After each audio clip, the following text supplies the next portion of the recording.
the following tasks do not directly relate to the syllabus of this course. However, the syllabus does look at the network features of Unix type operating systems, and a basic understanding of this will help. Linux is available in many different distributions, supplied with many different graphic user interfaces or GUIs. For this reason, the tutorial which follows are command line based, so will apply to most distributions of Unix systems.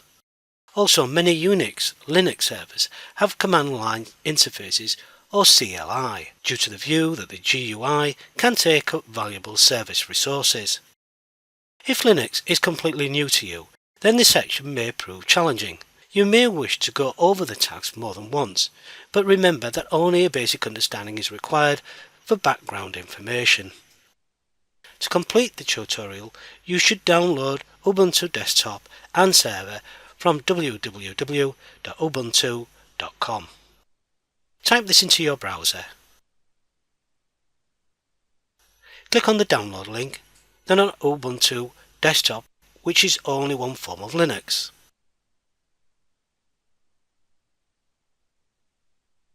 Change the 64-bit version to 32-bit by clicking on the selector to the right of Flavor, then click on Ubuntu. This should take you to the next page. Here you will be given the opportunity to support and give feedback for these operating systems.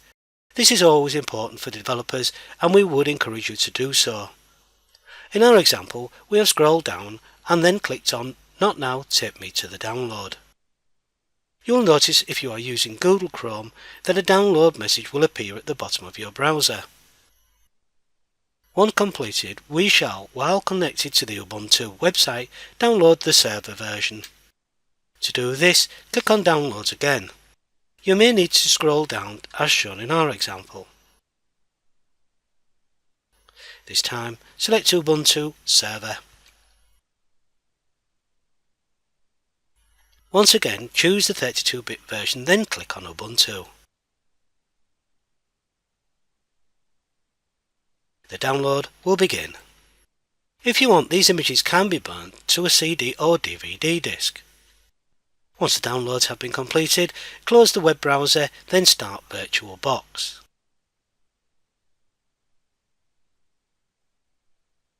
Click on New, and in the name type in Linux Desktop.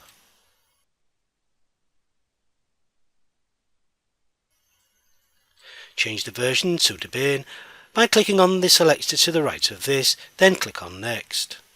Accept the memory size and click on Next. Click on Create to create a virtual hard drive.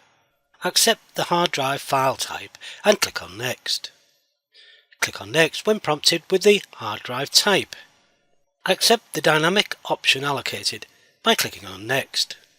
Finally, click on Create to the file location and size option.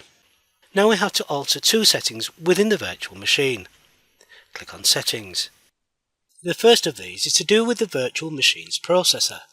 So click on System, then on the Processor tab.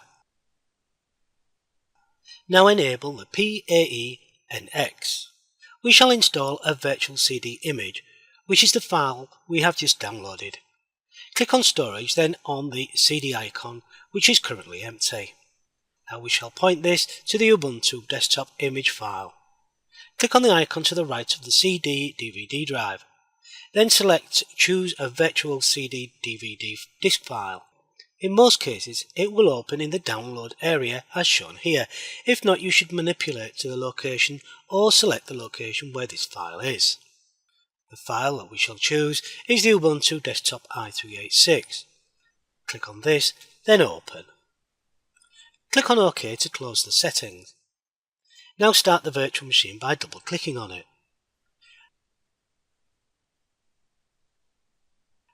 After a short time, you may get an error regarding the BIOS settings. This doesn't always appear, but if it does, just ignore it.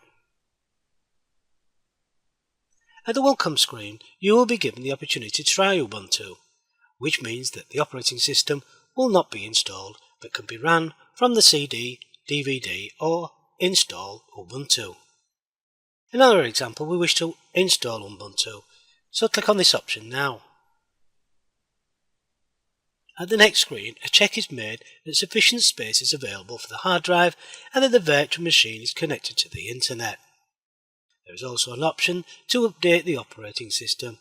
We shall at this point ignore this and click on Continue. At the next screen we are given two installation types. We shall leave it to the first one, erase disk and install Ubuntu. Click on Continue, then Install Now. The installation will continue.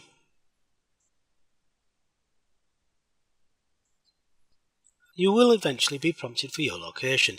Normally this is automatically detected, as in our example. Click on Continue. Next, the option to choose a keyboard layout. Once again, this is automatically detected, so we just have to click on Continue. At the next screen, enter your name or the name Roger.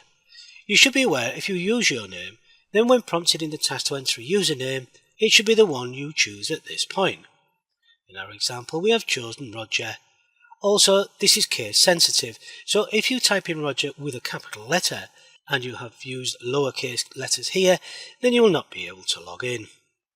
The computer name and username will be automatically created, but this can be changed.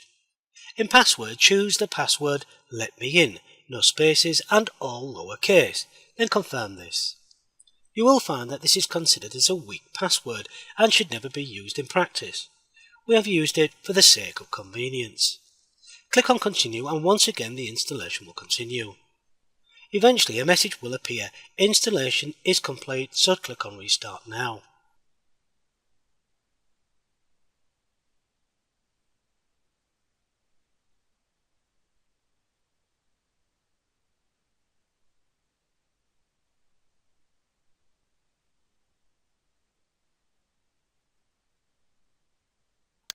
Once Ubuntu has initialized, then you will be prompted for your username and password.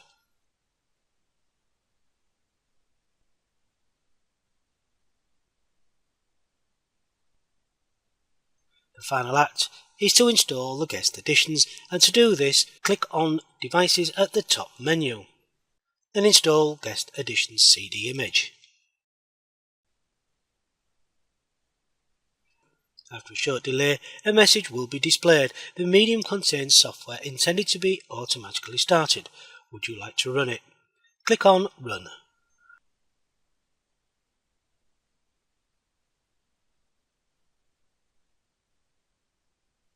You will be prompted for your password again to confirm.